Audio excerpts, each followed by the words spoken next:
Now, today is all about structured chaos that can make your progressive music sound super interesting and exciting. Now we're talking about polyrhythm and polymeters. And what sets this video apart from the others is that I'll show you lots of good examples in the progressive rock style with tablature, supported by clear graphics and animations, so that it will be super clear for you to follow and to understand. Now, poly stands for multiple. So polyrhythms are two or more independent rhythms that are played at the same time and, very important, in the same time span. But there's much more to it. I'm going to teach you how to create a polymetric destabilizing rhythm that injects a load of interest into your music.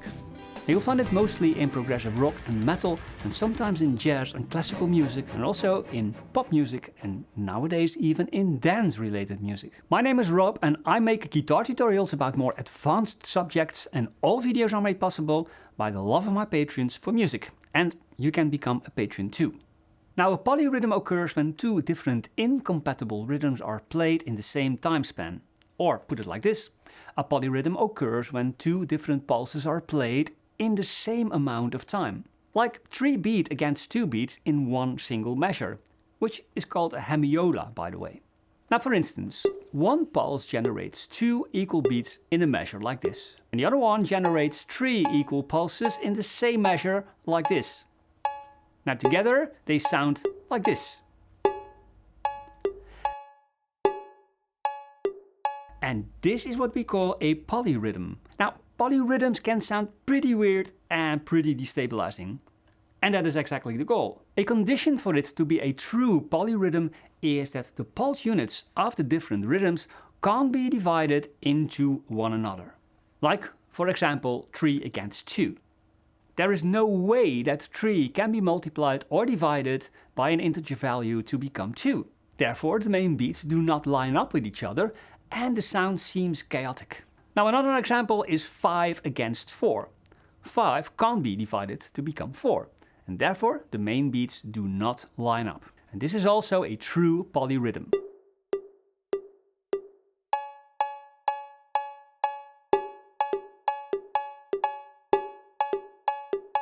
So, which of these do you think is a polyrhythm? Now, if you thought that it was the first and the last one, then you have passed the test and you're one of us. If not, what the heck, you're still one of us. Why not? There are all kinds of polyrhythms, like 3 against 5. 7 against 4. And we can do larger numbers too, but they start to get really chaotic, like 11 over 7, for instance. And even 3 different pulses is possible to create a hypnotic polyrhythm. When I snap my fingers, you'll be fully awake. Though there are limits to what a human mind can bear. Crazy 7 over 2 polyrhythm. Now let's see how this all relates to real music and see some examples in the next chapters. In the popular 4 against 3 polyrhythm, the master rhythm is 3 beats or 3 pulses per measure, like this. In the time of 3 beats, we are going to play 4 beats that would sound like this. And when they sound together, you'll hear this. So how can we count something like this?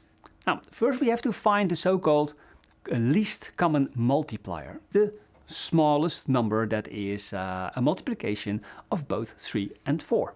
So multiples of 3 are 3, 6, 12, 15, etc. And multiples of 4 are 4, 8, 12, 16, etc. So the least common multiplier of 3 and 4 is 12. 12 16th notes can be divided by both 3 and 4. So the master rhythm is played every 4 16th notes. And the other rhythm with 4 beats is played every 3 16th notes, like this.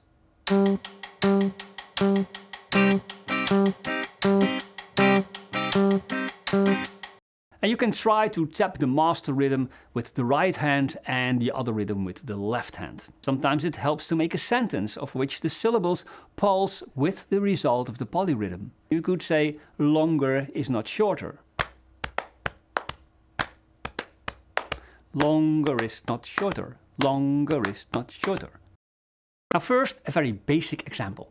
Projecting this rhythm on a simple chord progression in C major, we can make it a lot more interesting with a 4 against 3 polyrhythm. Now without the polyrhythm injection, it would sound like this.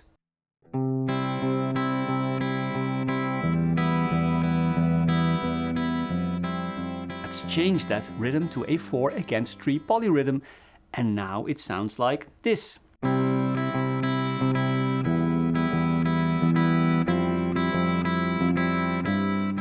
That's different, right?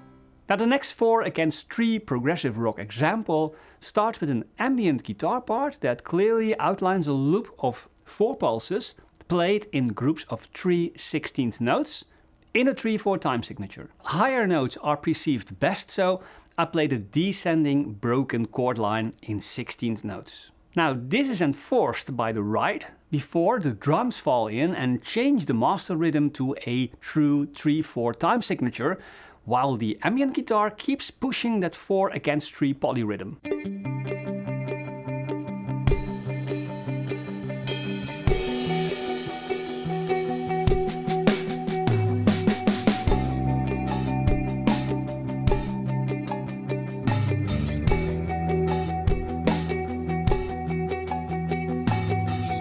Then another layer with doubled rhythm guitars enters the music that plays a group of 6 16th notes that actually fits both pulses in the polyrhythm.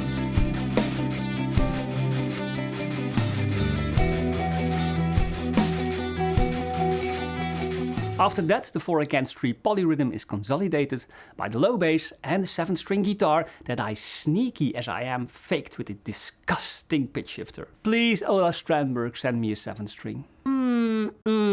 No. Now the whole example sounds like this.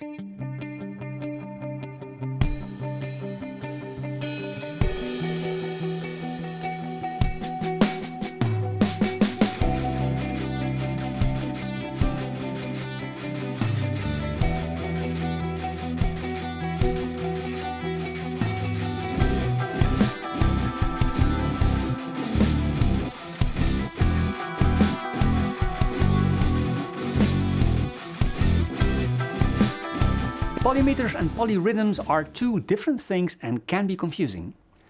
Polyrhythms occur in one measure, so different cycles are in sync, but the beats are not. Polymeters, however, occur over more than one measure. There are in fact 2 time signatures playing at the same time, hence the name polymeter. Now here the cycles are not in sync, but the beats are in sync. Apart from the accents, the overall pulse is the same. Now for instance, one part of the polymeter is a cycle in 3/4 time signature with a duration of a certain number of measures, while the other one is in a 4/4 time signature, also with a duration of a certain amount of measures.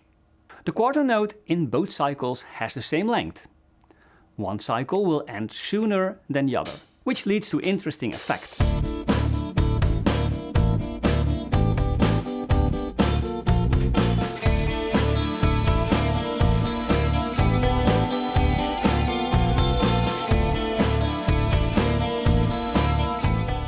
Although tons of progressive rock and metal songs are based upon polymeters, like songs of Tool, Dream Theater, Meshuggah, and so on, the example that always comes up in this subject is a classic named Kashmir by Led Zeppelin. In this song we have a guitar part that is composed in a 3/4 meter. Every new chord is a new measure in the 3/4 time signature.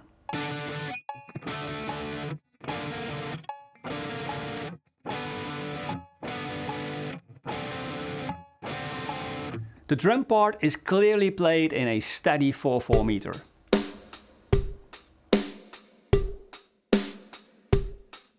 Now the whole riff takes up only 3 bars, which is quite uncommon, but because we would expect 4 bars like in any other rock song. And the reason for that is that the guitar part takes up 4 bars in a 3/4 meter, which makes only 3 bars in a 4/4 meter.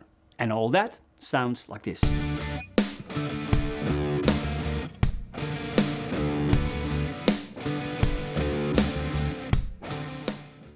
Now in the song Kashmir that we have just seen, the cycles of the 3/4 meter guitar riff and the 4/4 meter drum part eventually come together so they can start over. A kind of reset. A small one, not a big one. Sometimes with less compatible meters this is simply not possible, and thus we have to cut off the cycle in order to start over again and get a repeating riff. For instance, when we would want to make a 5/4 polymeter, then we would need 5 bars until the cycles end on the same moment in time. And that's a problem when you only want 4 bars, right? Now in such a case we can truncate the 5/4 meter cycle in bar 4, like you see here. Or truncate the 5/4 cycle even earlier in bar 2, if we want only 2 bars, like this.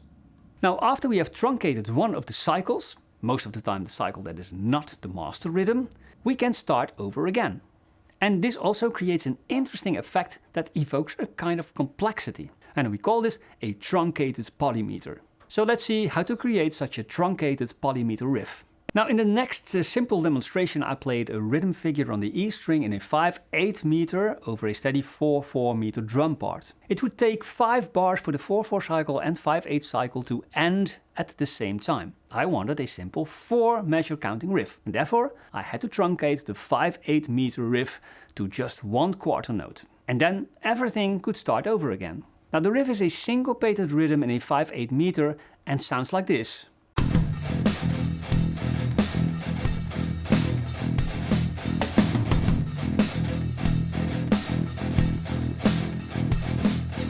Now playing this against a steady 4/4 drum part, it still feels that you can stamp your feet on the regular heavy 4/4 rock beat, but the riff has more complexity, more movement and more excitement. Now you can do all sorts of things with this idea, like adding a little bit of the 5/8 meter into the drum part, or adding another layer that glues the 2 meters together, or like I did, keep the original 5/8 meter riff but leave some notes out. And this makes it sound like a complex rhythm, but in fact it is the same thing.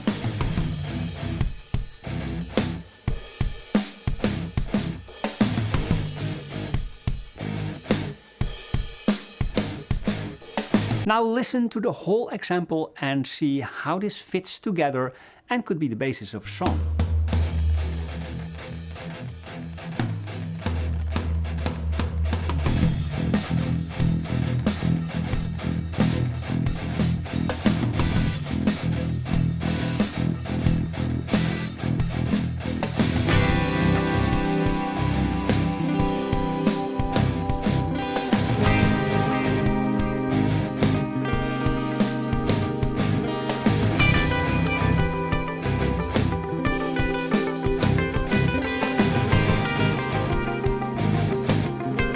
The next demonstration of a truncated polyrhythm is based on a simple progression in C major, as you can see here. Now to get a progressive sound with these chords, I used a self-acclaimed ultimate progressive rock chord. In practice it can be used as either a major 9 chord or as a minor 9 11 chord depending on the bass note.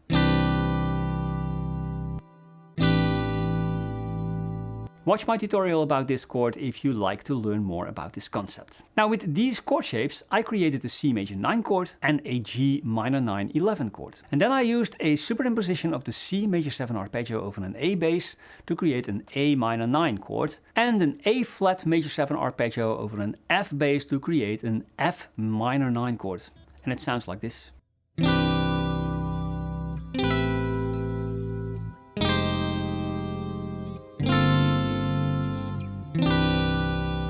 And now for the poly stuff. The guitar riff is made of muted chord arpeggios in a 7/8 meter that looks like this.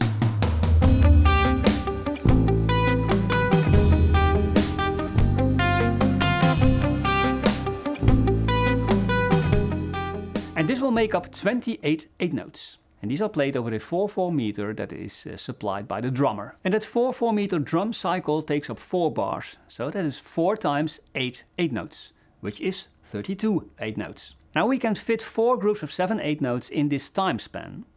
And this means that we have 4 8 notes too many. So what I did was I just played the C major 9 chord twice, so I got 5 groups of 7 8 notes. The only thing left was to truncate the last 7 8 notes in the G minor 9 chord to only 4 8 notes. And then I got this.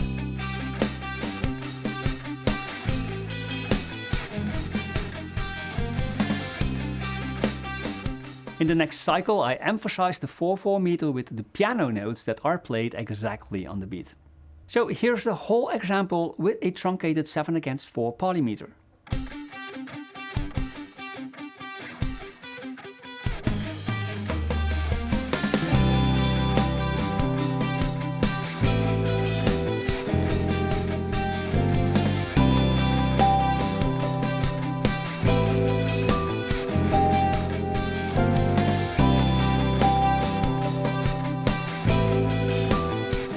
Polyrhythm and polymeters are a serious way to compose very interesting tracks, especially in progressive rock. It is a composition technique that has become very popular in the last decade, and many progressive bands almost rely on these kinds of polyrhythms and polymeters. Now, I gave you 4 examples of my own and 1 classic rock track to show you how it's done. And if you want to see more polyrhythm videos, then just search YouTube, and with no doubt you find many videos that explain or showcase other and even more complex polyrhythms and polymeters in many different ways. I wish you a lot of fun with exploring the polyrhythm and polymeters and to write your own riffs and songs. And if you come up with something simple or complex, makes no difference, do let us know so that we can enjoy the result. For now, bye.